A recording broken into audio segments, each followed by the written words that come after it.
أعوذ بالله من الشيطان اللعين الرجيم بسم الله الرحمن الرحيم الحمد والثناء لله رب العالمين ثم الصلاة والسلام على سيدنا وعظيمنا وحبيب قلوبنا وشفيع نفوسنا أبي القاسم المصطفى محمد وعلى أهل بيته الطيبين الطاهرين.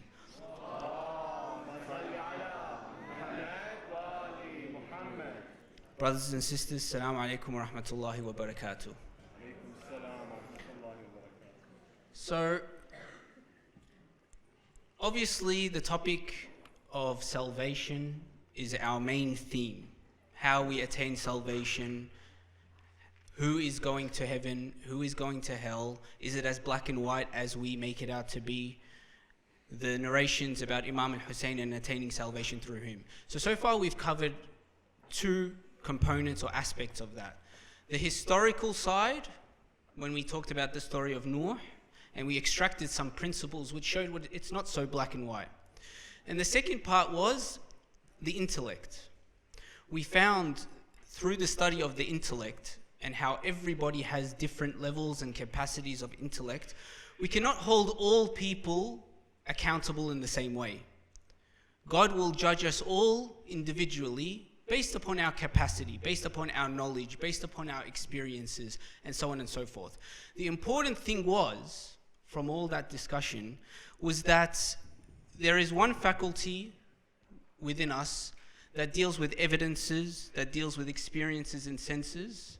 It is able to go through a process of then using those things and understanding what is correct and what is incorrect, what is right, what is wrong, what is truth, what is falsehood. Sometimes that might reflect reality, sometimes not, because sometimes you might have some information missing. Sometimes your experiences and maybe society around you influences you. But the important part when it came to judgment was that this faculty and this faculty were in harmony. This faculty being the one where you had choice. This one is logical, you don't have a choice in it. If something makes sense to you, it makes sense to you. This one you had the choice.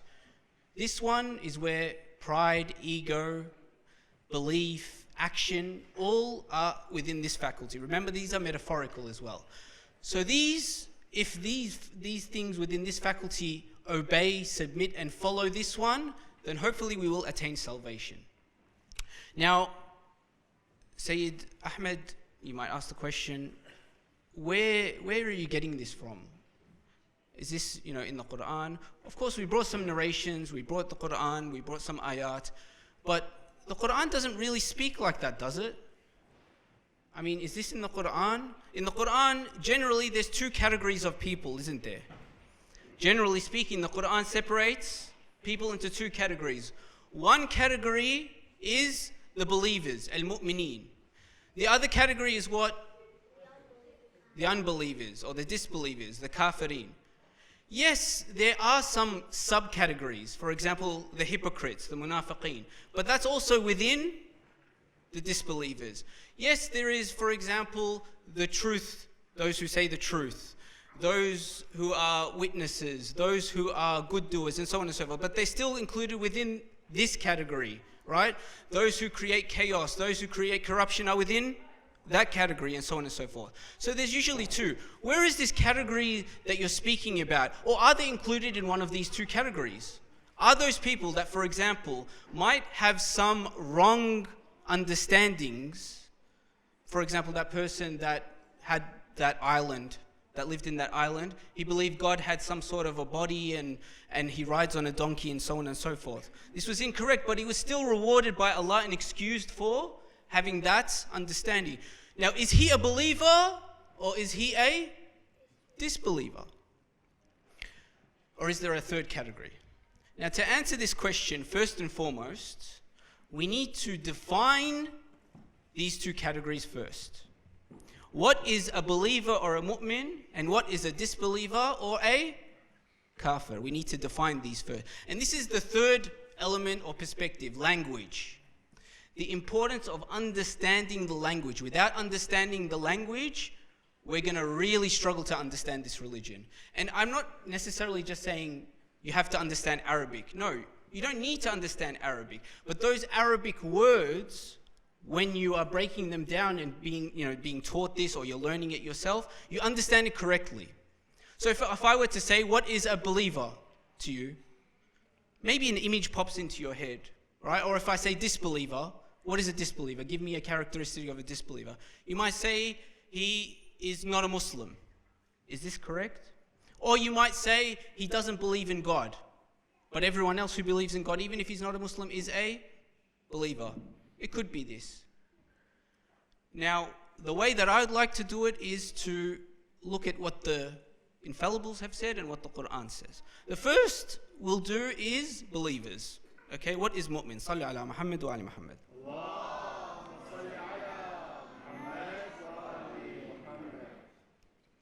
Now, I gave an example, I think, on the first night, that when we want to understand a word, we have to understand it the way that it was understood when it was first said. So if I were to say the word lamp, this is the example I always give. If I were to say the word lamp, an image pops into your mind, correct? That lamp is probably something with a bulb in there, with a switch and a power cord, correct? Maybe. For most people living in today's day and age would think this. But if I were to say the word lamp in the time of the Prophet 1400 years ago, it would have similar function, but that image that pops into your head will be completely different. It would be probably a candle with a fire, maybe something to light the fire, and so on and so forth. Oil to keep the fire going, and so on and so forth. Now the word mu'min, Amir al-Mu'mineen Ali ibn Abi Talib alayhi salam was asked a question. He was asked about this, was actually a person who was asking him was someone that left the religion. And he says that in the Quran there's so many contradictions. One of those contradictions is, he brought a few ayat, but essentially he's saying, it doesn't make sense that all believers are going to heaven. What do you mean all believers are going to heaven? So Imam Ali responds, he says, the problem here is you have not understood what the word believer means. Not everyone who has the label believer on there is the one that will be attaining salvation. When we say the believers attain salvation, it doesn't mean everyone who was called a believer is attaining salvation. For example, in our religion, a believer is who? Just tell me. A believer is who?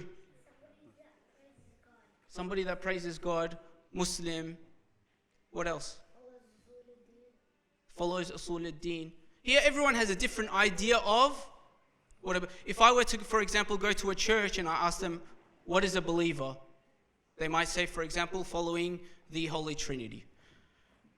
So Amir al-Mu'mineen says, you have understood this wrong. If everyone who had the label believer attached to them is going into heaven, then anyone, if we limit that to belief in God, that means everyone who believes in God is entering into heaven, no matter what they did. In fact, if believer means the existence, believing in the existence of God, even Iblis is going into heaven. Did Iblis or Satan, did he believe in God or not? He believed in God. There is nowhere where you'll find where Satan says God does not exist. Probably, actually, he has more certainty in the existence of God than a lot of people here. Why? He has conversations with Allah subhanahu wa ta'ala. Maybe we have a bit of doubt in us. Does he really exist? Does he not? So even Satan would be considered in that context a believer. So does that mean Iblis is going into heaven? No. Does that mean Satan is going to heaven? No. So Amir al-Mu'mineen says, when we say believer and we attach it to the context of salvation, we mean the one that is described in the Quran in Surah Al-An'am, ayah 82, الَّذِينَ آمَنُوا وَلَمْ يَلْبِسُوا إِيمَانَهُمْ بِظُلْمٍ. The believer who attains salvation is that who believes without mixing it with injustice or inequity. Meaning, anyone who believes but knowingly makes his belief mixed with some sort of disbelief or some sort of injustice, that it doesn't mean that he's the one that's going to attain salvation. Dhulm means injustice. When we commit a sin, it's described as injustice or inequity to ourselves.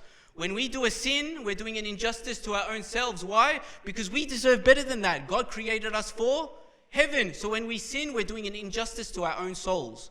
So now, if we want to be the ones that attain salvation, Amir al-Mu'mineen says the ones that are guaranteed are the ones that don't cause any injustice, whether it's to themselves, let alone to other people. So he says, know the context that you're using the word mu'min. Now, I can go on about the word mu'min, but I'm more interested in the word kafir. Why? Because this has bigger consequences. Because no one really cares about calling another person a believer. When it comes to a believer, a lot of us will look at a person and will say, you know, he seems like a good person, but I don't know what's in his heart. Maybe he's doing it for showing off. Maybe he's doing it for money, power.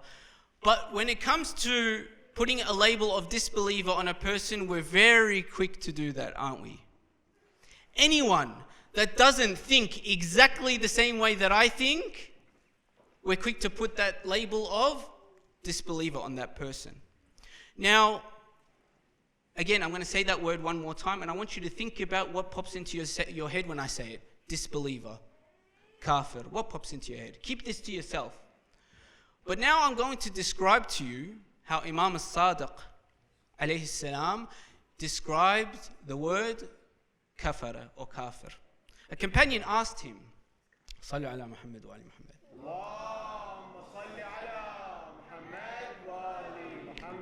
A companion asked Imam As-Sadiq, tell me the different perspectives and dimensions and the way that the word kafir is used in the Quran. I don't want anywhere else. No other context, just the Quran. In the Quran, how is it used? In the Quran, Imam As-Sadiq replies, there's 5 different perspectives of kafir. This is really important, brothers and sisters. This will help you a lot if you memorize this. There's 5 different perspectives of the word kafir. Now, I don't even mean the linguistic one. A lot of the time when I ask this question, who have heard a lot of lectures, say from Nu'man Ali Khan or other linguists, they'll know that the word kafara means to cover up, to cover up. So that word, to cover up, means you cover up the truth, for example. Or someone who is a tiller, a type of farmer that covers up the seeds that he planted, he's called a kafir. Poor guy, his job title is kafir. But that's his job. Why? Because he covers up things. Yeah. I'm not even talking about that dimension. I mean from a religious perspective.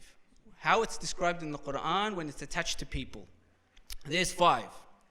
Now remember this. The first 2 fall under the category of juhud. Juhud.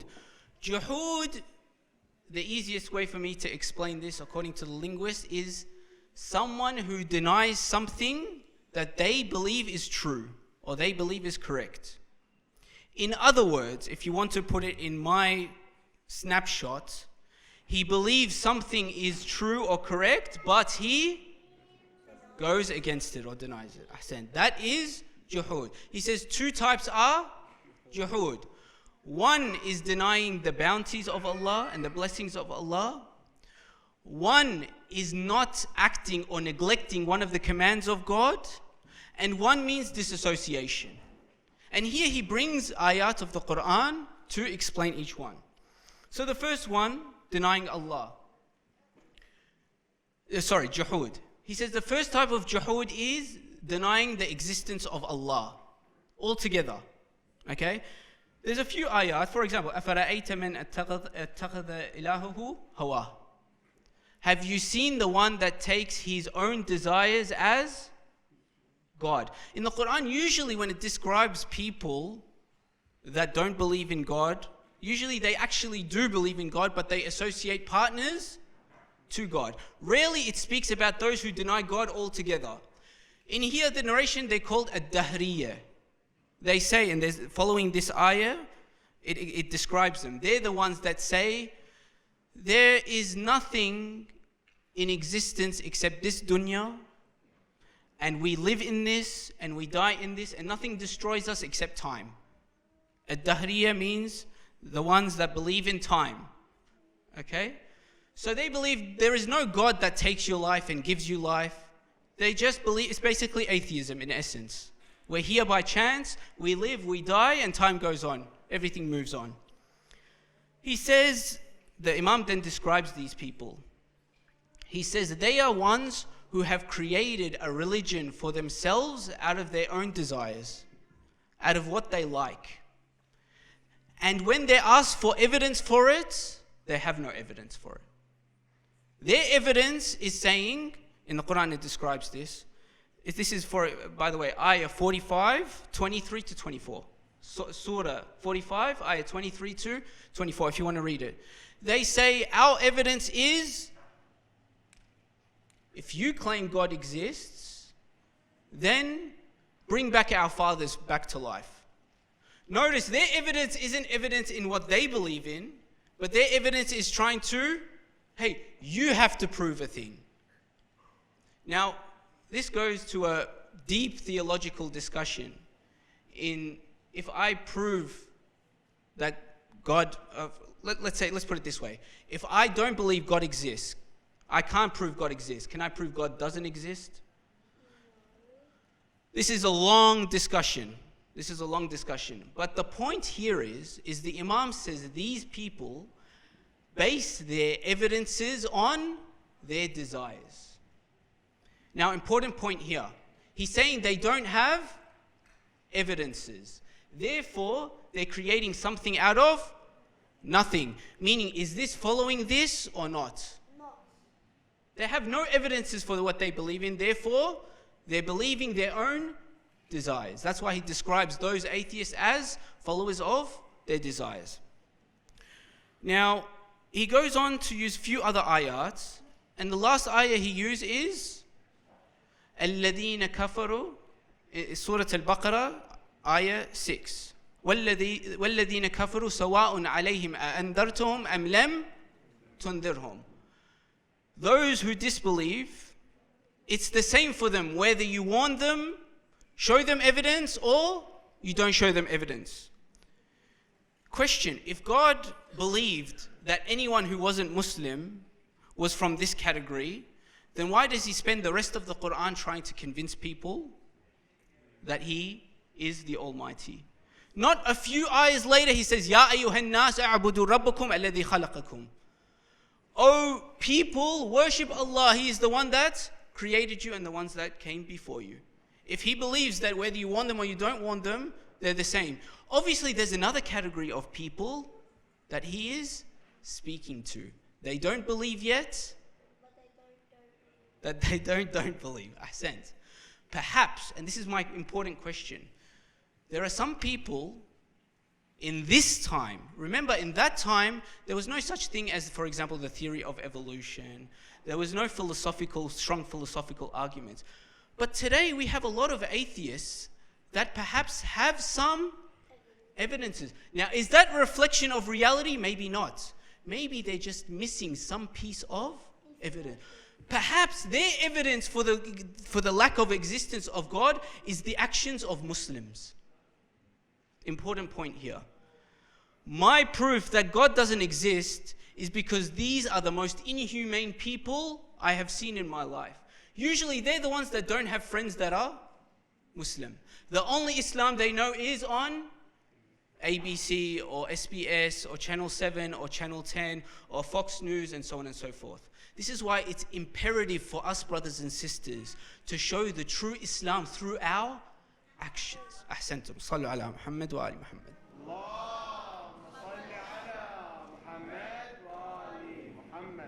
The second type of juhud, which is also the second type of kufr or kafara or kafir, is again juhud, the denial of knowledge, the denial of haqq. Now this is an important point. The ayah that he uses is وَجَحَدُوا بِهَا وَاسْتَيْقَنَتْهَا أَنفُسَهُمْ.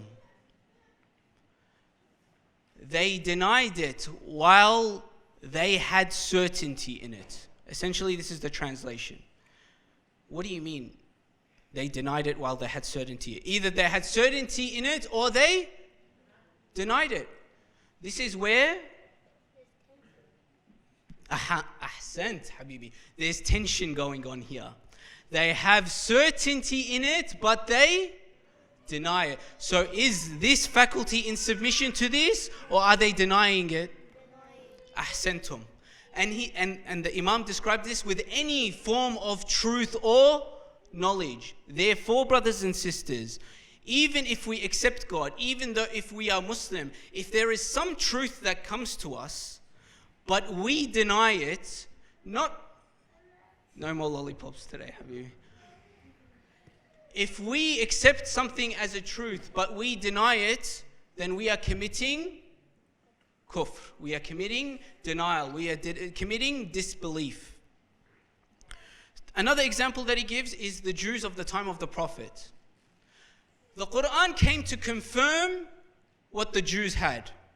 And the Jews used to pray for victory over the disbelievers. And they would say, we're waiting for the one to come to free the Arabian Peninsula.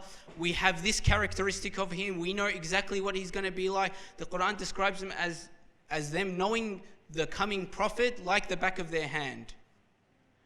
Then when the prophet came and they recognized him, what did they do? They disbelieved in him. Why? Because perhaps it didn't suit their needs and wants. They had all the characteristics, but one characteristic that didn't sit well with them, even though it wasn't from that described in the book, was that he was Arab and not from Bani Israel. So they said, look, you fit all the characteristics, but you're not one of us. We're not going to be able to accept this. And that's why when the Quran describes him, it says, فَلَمَّا جَاءَهُمْ مَا عَرَفُوا كَفَرُوا بِهِ. When that which they recognized came, they denied it. Important point again. Did they recognize that this was the prophet or not? They recognized it and they denied it. Question, what if somebody did not actually accept or recognize this person as a prophet? The way that the prophet is described often is not one which you would expect to be a prophet. Sometimes some books describe him in certain ways. Sometimes people make TV, movies, shows, whatever it is, that describe him in a particular way. If that's all they know from the prophet, of course they're going to struggle. How much time do I have left? 10 minutes? Alhamdulillah. They might not recognize him. So if they recognize him and deny them, if they recognize the prophet and deny him, that's when they fall under the category of juhud, of kafir. Ahsantum. The third type is ungratefulness. Now the next three, I don't have much time. They're very important and relevant, but I want to speed this up because I want to get somewhere with this. The other type is ungratefulness. One ayah is, لَإِن شَكَرْتُمْ لَأَزِيدَنَّكُمْ لَإِن كَفَرْتُمْ إِنَّ عَذَابِ لَشَدِيدٌ. If you are grateful, shakartum, then I will give you more. I will increase you. لَإِن كَفَرْتُمْ. If you are ungrateful, then indeed my punishment is severe. So this is not even in the world of belief and disbelief. It's about ungratefulness and gratefulness. The other one is disregarding the commands of Allah. This is another important point. Allah describes certain people that did something from the religion and then decided not to do other things from the religion. They did some things and didn't do other things. I don't want to get into what it was. But sometimes we do the same thing, by the way. We accept part of the religion and the other parts we don't act upon it. We believe that it's actually something that we should be doing, by the way, but we just don't do it. Allah describes this as iman and kufr. He says, أَتُؤْمِنُونَ بِبَعْضِ الْكِتَابِ وَتَكْفُرُونَ بِبَعْضِ. Do you believe in part of the book and disbelieve in part of the book? But here the belief and disbelief is not about actually believing it being true and disbelieving it being true, but it's the action that's important. You cannot, in the Quran, you cannot separate belief and action. The last one is bara'ah. For example, Nabi Ibrahim says, kafarna bikum. When he says kafarna bikum, those that were around him, he said, we disassociate from you. We want nothing to do with you. Likewise, shaitan says, he does kufr of us in hellfire. If we end up in hellfire, may Allah ensure that none of us are in there, we start blaming Satan. He says, he told me to do this. Shaitan says, I have nothing to do with you. Don't blame me. I just said, maybe you want to try this, maybe follow me, maybe do this, maybe do that. But in the end, you can't blame me because you're in charge of your own ahsant. That's the fourth type, the fifth type. Now, if we have this understanding, things will become a lot clearer. Because there's a lot of confusion, even amongst some scholars, that mix these definitions together. Simple example. There's a narration that says, the one who neglects praying has committed kufr. Kafara. Man tarakaha kafar. Now here, a lot of the scholars and the people have gone mental, saying, does this mean that the one who doesn't pray is a disbeliever in Allah subhanahu wa ta'ala? Ahsantum. Why? Because they've mixed the meaning. Ahsan. The first meaning they've mixed up with the third one. Remember, one of the meanings of kafara or kufr is to neglect some of the orders of Allah. And you see, this is where the takfiri movement happens. Anyone who doesn't do exactly like I do, everyone who doesn't say everything that I say, end up being disbelievers. It doesn't matter if they have evidence and they believe in it being true and so on and so forth. No. As long as they don't believe in what I believe in, as long as they don't do what I don't do, they are kafir. Even the one who doesn't pray, he doesn't even believe in God. Habibi, what's the relationship between belief in God and being lazy or neglectful of prayers? What's the relationship? You see the differentiation between them. Now when I go to narrations that say, for example, the mu'mineen will go to heaven and the kafirin will go into hellfire, they say, see, the one who prays, who did kufr, is in the hellfire. But perhaps that person is not that kafara or kufr or kafir that these narrations are speaking about. Inshallah, we'll get to the point of where do these people fall under, which category, inshallah, in the coming night. But I want, even the word shirk, by the way, the word shirk, there's different meanings. But I wanted to end with answering one of the questions in the question box. I know Sheikh Nami was designating some time, but I felt like my talk today was relevant to an abundant amount of questions in there. Give me about 3-4 minutes, yeah? Sallu ala Muhammad wa ali Muhammad. What I expected, it's what I expected, because in this time, remember, we have to talk about issues that are relevant in this time. One of the most important issues is the ranks, position, status of women in Islam. It's no surprise that a majority of questions in there are about women. I was not surprised. I was looking for them actually, and they were all coming one after the other. One of the common questions was, if Islam is just, if Islam is fair, if Islam is balanced, why doesn't Allah, for example, mention or give prophethood to women? Common question, why aren't women prophets?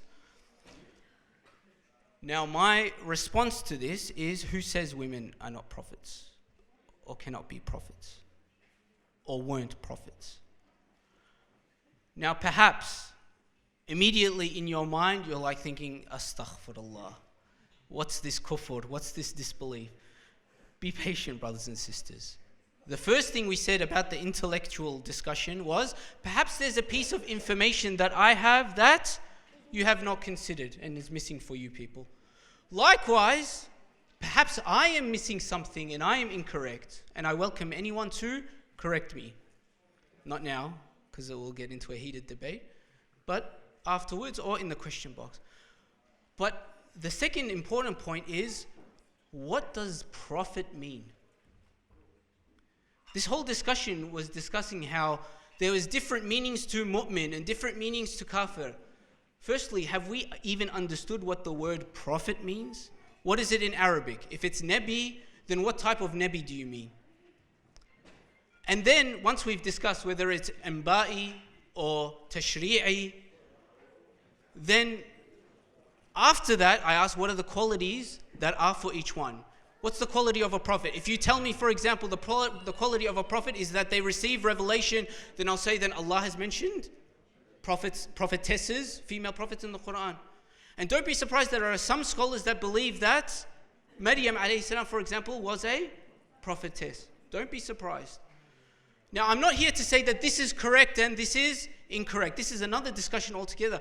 But this question that you're asking is not something that might be answered within one line.